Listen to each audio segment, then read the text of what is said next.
Ce matin, nous recevons la présidente du MEDEF, Carla Baltus. Bonjour. Oui, bonjour à tous les auditeurs, téléspectateurs de Mayotte Première.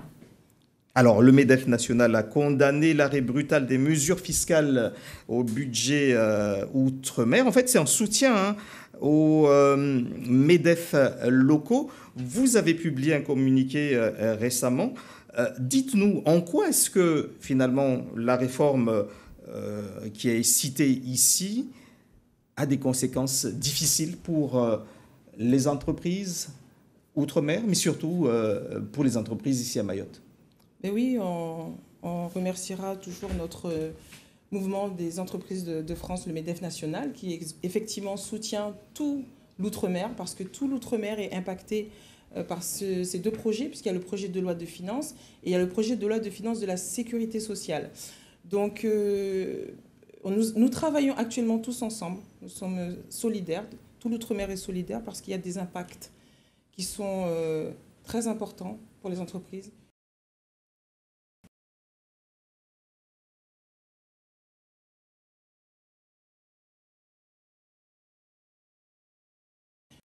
C'était un deal où il fallait, vous rendez le CICE, qui était majoré au national de 9%, dans l'outre-mer à 9%, au national à 6%. Et en contrepartie, vous avez des exonérations de charges patronales, charges sociales patronales. Et quand on fait les calculs, puisqu'on a mis en place un simulateur, le compte n'y est pas. On se rend compte que le coût du travail augmente parce que ça ne compense pas le CICE qu'on avait. Donc aujourd'hui, on alerte le gouvernement, puisque les études ont montré que le coût du travail dans l'outre-mer va augmenter de 5 à 20% de plus. C'est énorme. Donc nous, on alerte le gouvernement. C'est pour ça qu'on a demandé le soutien de notre MEDEF national pour vraiment faire comprendre au gouvernement que les économies des outre-mer sont très fragiles. Donc encore plus à Mayotte aujourd'hui. Aujourd'hui, à Mayotte, on nous promet le CICE. Donc, quand on lit les textes à aujourd'hui, je l'avoue, on ne le voit pas. Donc, moi, j'ai envie de faire confiance au gouvernement. C'est une promesse qui a été faite et redite par la ministre qui est venue 2 fois nous voir. Donc, nous, on fait confiance. On nous a dit que le CICE, on l'aura. Et j'espère que ça va être maintenu comme ça nous a été promis. Donc, si on a notre CICE, ça va légèrement compenser parce que, comme vous le savez, en 2019, on va passer aux 35 heures pour toutes les entreprises de Mayotte. Donc, le coût du travail va aussi augmenter à Mayotte. Le SMIC horaire, il va aussi augmenter. Les plafonds vont augmenter. C'est naturel puisque c'est prévu jusqu'à 2036. Maintenant, si on n'a pas ces accompagnements qui sont promis au niveau de Mayotte, je reviens sur Mayotte, oui. Je laisse l'outre-mer pour revenir sur Mayotte. Si on n'a pas le CICE, on ne va pas s'en sortir, ça c'est clair et net. Donc j'ai envie de croire qu'on aura notre CICE. Je le répète encore, désolé. Et donc, en tout cas, Annick Jadel a annoncé au mois d'octobre que... Voilà, mais il faut l'écrire. Maintenant, il faut passer une phase où on l'écrit parce que si on ne voit pas écrites les choses, personne n'y croit. Vous vous rendez compte, on est au mois de novembre. On n'a aucune visibilité de ce qui va se passer en 2019. Vous pouvez me dire à combien sera le SMIC l'année prochaine ? Vous pouvez me dire à combien sera le SMIC ? Non. Vous pouvez me dire à combien sera certains plafonds ? Non. Comment vous voulez travailler, prévoir, anticiper ? C'est impossible pour les entreprises. Donc, ça crée aussi un manque, et c'est ce qu'on a toujours condamné, un manque de visibilité pour les entreprises. Et puis, quand bien même tous ces textes vont s'appliquer, j'ai cru voir que c'est à partir de octobre. Alors, est-ce que c'est octobre, c'est janvier ? On ne sait pas. On ne sait pas. Vous avez parlé surtout des entreprises, mais à Mayotte, il y a beaucoup d'artisans, beaucoup de travailleurs indépendants. Ils sont concernés également par ces réformes si ces projets de loi vont jusqu'au bout. Il doit y avoir une réforme pour Mayotte concernant les travailleurs indépendants. Je pense que ce qui concerne les travailleurs indépendants, c'est ce qu'il y a de plus grave. C'est ce qu'il y a de plus grave à l'heure aujourd'hui. Donc depuis 2015, il n'y a pas d'appel à cotisation. C'est la cause qui a demandé à la CSSM de stopper les appels à cotisation. Donc depuis 4 ans, vous avez ce qu'on appelle une carence de droit. Donc vous ne cotisez plus, les travailleurs indépendants ne cotisent plus pour leur retraite, par exemple. Et donc, effectivement, ils ne payent pas, mais nous, on a dit qu'on ne paiera pas. C'est à l'État de compenser et de geler ces exonérations, de geler ces cotisations sociales. Et ensuite, nous, on veut, de la même manière qu'il y a un calendrier de rattrapage des taux nationaux, on veut un calendrier pour les travailleurs indépendants. À partir de 2019, on est prêt et ouvert à la négociation parce qu'il ne faut pas que ça se fasse sans nous. On le dit, on le répétera. Et donc, un calendrier où, comme j'ai toujours dit, il faut de la progressivité. Si on a maintenant une accélération, pourquoi pas, on peut l'entendre. Dans ces cas-là, il faut un accompagnement de l'État parce que les entreprises de Mayotte ne pourront pas supporter. Donc, quand vous voyez aujourd'hui le taux de recouvrement qui est relativement faible de Mayotte, où on n'arrive pas à recouvrir les cotisations qui sont là, ce n'est pas demain, quand elles vont augmenter fortement, que les entreprises pourront suivre le paiement des cotisations. Donc, il faut un accompagnement de l'État. Au niveau national, on baisse le coût du travail, on augmente la compétitivité des entreprises. Pourquoi on ne le fait pas en Outre-mer ? Ça doit être le but du jeu pour tout le monde. Alors, vous dénoncez des conséquences désastreuses possibles donc, de ce projet de loi de finances et projet de loi de finances de la sécurité sociale donc en 2019. Mais est-ce que les organisations patronales n'ont pas été consultées avant que le gouvernement mette en place ce projet de loi? Comme on a dit, c'est un projet. Donc, vous voyez le projet passer. Avant cela, vous aviez le pacte. Maintenant, vous avez 2 projets. Vous imaginez ? C'est un temps plein. Hein. Étudier et surveiller, c'est un temps plein. Étudier tous ces textes de loi. Et ce sont des pavés, ce sont des textes. Il faut faire des amendements. On n'est pas forcément consulté. On fait du lobbying. On le dit clairement, on fait du lobbying parce que quand on voit les projets, on le lit, on le fait lire par nos juristes. Si on en a, parce que des fois on n'en a pas.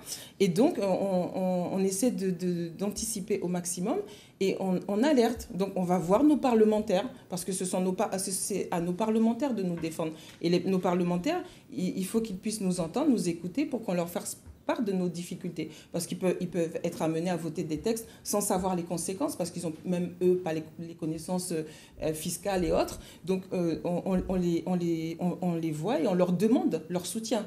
Donc, moi, je remercie notre député, M. Mansour Kamardine, qui nous a beaucoup soutenus dans nos amendements qu'on a déposés. Je remercie aussi M. Hassani Abdallah, notre sénateur, et M. Tani aussi, notre sénateur, qui nous ont soutenus dans ces réformes-là. Et j'appelle notre députée, Mme Ramlati, à nous défendre aussi sur nos amendements qu'on a posés. Alors justement, vous parlez de Ramlati Ali. Je voudrais savoir un petit peu là, comment est-ce que vous percevez, vous, l'abattement fiscal qui sera appliqué, hein, les élus ultramarins n'étaient pas favorables à cela, mais finalement, cet amendement, l'abattement fiscal est passé. Ramlati Ali continue à défendre et à expliquer le bienfait de cette réforme. On a l'impression qu'au MEDEF, vous n'avez pas la même lecture non plus. Nous, on dit clairement que ça fait mal à l'attractivité de Mayotte. Vous savez bien qu'on a besoin de professionnels de santé, on a besoin de professionnels dans diverses compétences. Et comme je l'avais déjà dit, un haut salaire, ce n'est pas forcément de l'argent que vous percevez. Vous êtes amené à héberger un salarié dans une maison qui coûte 1 500, 2 000 euros. Ça arrive à Mayotte parce que les loyers sont très chers. Vous avez l'école privée. Donc, un salaire, il est tout de suite très élevé. Donc, à partir d'un certain montant, les salaires, les impôts vont augmenter. Et à aujourd'hui, c'était vraiment la chose qui attirait à Mayotte. C'est-à-dire parce qu'il n'y a pas beaucoup de compensation. Comme j'ai déjà dit, à part le lagon, il n'y a pas beaucoup de compensation. Donc si on arrivait à attirer ces gens-là, parce que c'est leur demande, hein, il y a des médecins qui ont dit, si on paye moins d'impôts à Mayotte ou pas d'impôts à Mayotte, comme on le voit dans certaines zones franches à La Réunion, on viendra s'installer. Ça, c'est des choses qu'on entend. Donc, Mme Ramlati, je crois qu'elle-même, elle est médecin, elle était à l'hôpital, donc elle le sait aussi. Donc nous, aujourd'hui, l'abattement, on le demande, on continue à le demander, donc on l'a formulé différemment, mais on veut un geste fort parce que c'est ce qui va faire l'attractivité à Mayotte. Alors, vous parlez de zone franche à La Réunion. Depuis 2011, on entend ce mot, on entend ce souhait en tout cas des entrepreneurs, mais pas que des entrepreneurs, qu'il y ait une zone franche ici à Mayotte depuis 2011, donc avec la lutte contre la vie chère. Pourquoi est-ce que ça tarde et Où est-ce que ça en est aujourd'hui? Est-ce que ça avance un peu? À Mayotte, on a eu ce qu'on appelle les zones franches d'activité économique. Donc ça concernait certains secteurs. Vous vous rendez compte que nous, on est le petit dernier de la classe. On arrive. Tous nos collègues auparavant ont eu beaucoup d'avantages. Il ne faut pas se le cacher. Il y a eu les zones franches urbaines, les zones franches rurales, et ce sont des dispositifs dont on n'a jamais bénéficié. Donc on arrive au moment où on retire un petit peu tout ça aux autres, alors que nous, on n'en a pas bénéficié. Donc nous, on avait effectivement demandé à ce que la zone franche renforcée sur Mayotte, donc tout Mayotte, concerne un maximum d'entreprises et pas aujourd'hui qu'on nous enlève des bénéficiaires. Aujourd'hui, on a enlevé les experts comptables, on a enlevé les cabinets de conseil, alors que ce n'est pas le moment. Il y a ce qu'on appelle le prélèvement à la source, il y a le code du travail, et ces cabinets, on a besoin d'eux. Donc il y a des petites entreprises qui ne faisaient pas appel à eux, mais qui auront de plus en plus besoin de faire appel à eux, à ces cabinets-là. Et comme maintenant, ils seront obligés, puisqu'ils n'ont plus ces avantages-là, ils seront obligés de monter leur prix, vous imaginez bien que qui va aller faire appel à leurs services et quelles seront les conséquences pour les entreprises. Donc on a des secteurs d'activité qui sont aussi confrontés au travail, comment dirais-je, à l'activité informelle, qui sont fortement impactés dans le BTP et autres. Voilà, donc ce sont des dispositifs qu'on demande parce que, encore une fois, l'économie de Mayotte est très fragile et a besoin de l'accompagnement de l'État. On a craint l'application du Code du travail national ici à Mayotte. On en avait beaucoup parlé l'année dernière. Là, ça va faire bientôt 1 an que c'est appliqué ici à Mayotte. Quel bilan est-ce que vous en tirez au MEDEF? Écoutez, pour l'instant, on ne peut pas faire de bilan, franchement. Pourquoi? Le décret qui devait stipuler un petit peu toutes les spécificités mahoraises, il est sorti il y a quelques jours. Donc déjà, il faut le lire, il faut s'en imprégner, il faut voir qu'est-ce qu'il y a dedans.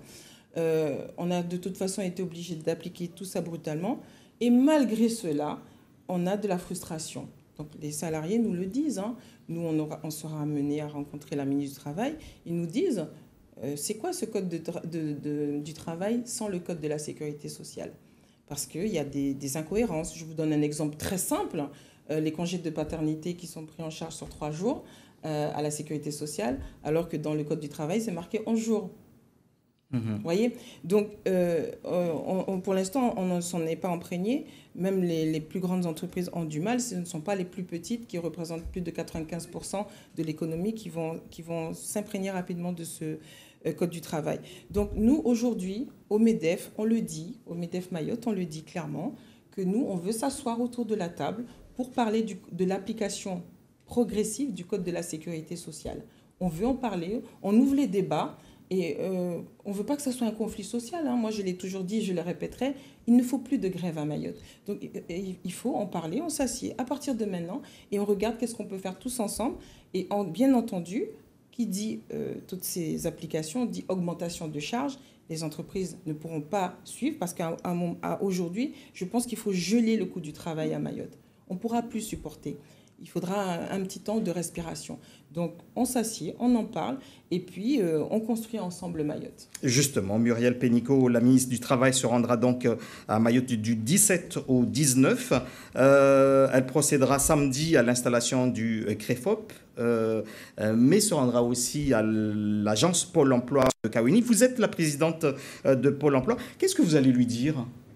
Eh bien, on va lui dire déjà merci pour ce Pôle emploi régional, enfin. Depuis qu'on siégeait, ça fait déjà plus de 5 ans, on attendait ce Pôle emploi régional. Maintenant, on ne veut pas que le nom. On ne veut pas que le nom. On veut les moyens qui vont avec. Donc, on veut des nouvelles agences où les gens n'auront pas besoin de venir forcément tous à Mamoudzou pour s'inscrire. On veut des moyens adaptés. Quand on fait le 3949, qu'on ait quelqu'un qui parle en chimaoré. Ça a l'air tout simple, mais tout bête, mais c'est important. Aujourd'hui, c'est une centrale qui répond à l'extérieur et qu'en français. On veut des moyens supplémentaires, des budgets supplémentaires, parce qu'on sait que le nombre de chômeurs annoncé aujourd'hui de 13 500 est en deçà de la réalité, parce que les gens ne comprennent pas et ne voient pas l'intérêt de s'inscrire. Donc, quand on aura ces agences, il faut une agence dans le sud rapidement, donc ça a été promis. Aujourd'hui, elle n'est pas adaptée, donc on cherche des locaux pour ça. Et on veut des agences, on veut des moyens, et puis on va continuer à travailler pour l'application de la convention d'assurance chômage pour progressivement, comme on l'a déjà dit, sauf si on a une forte aide de l'État, qu'on puisse améliorer les conditions d'indemnisation des demandeurs d'emploi. Pour finir, un petit mot sur le premier forum économique de Mayotte. En tant qu'entrepreneur, qu'est-ce que ça vous inspire? Le forum économique, oui. Écoutez, moi j'ai passé la journée là-bas hier. C'était vraiment très intéressant. Aujourd'hui, on va parler de l'export, de l'internalisation. C'est très intéressant parce que ce sont des perspectives de développement pour les entreprises. On peut travailler ici, mais on peut aussi travailler dans la région, on peut travailler dans le monde entier. Et donc, j'espère que ça va pousser à plus d'un à concrétiser leurs projets parce que, comme ils le verront, la DIM est là pour accompagner les porteurs de projets, pour accompagner les entreprises. Et donc, aujourd'hui, la thématique, ça sera principalement basé sur l'export. Et à Mayotte, il y a de quoi faire. On a de l'ananas qui va être exporté à Rungis. Notre ananas est très bon, je suis désolée, il n'est pas acide, il est très bon, il est très sucré. Il y a des projets, puisqu'on a parlé d'économie verte, d'économie bleue, donc ce sont des projets où on va voir tout simplement de l'emploi émerger parce que ce sont des métiers d'avenir. Merci beaucoup, Carla Bartus. Merci à vous aussi. D'avoir été l'invité de Zakoli ce matin. Dans un instant,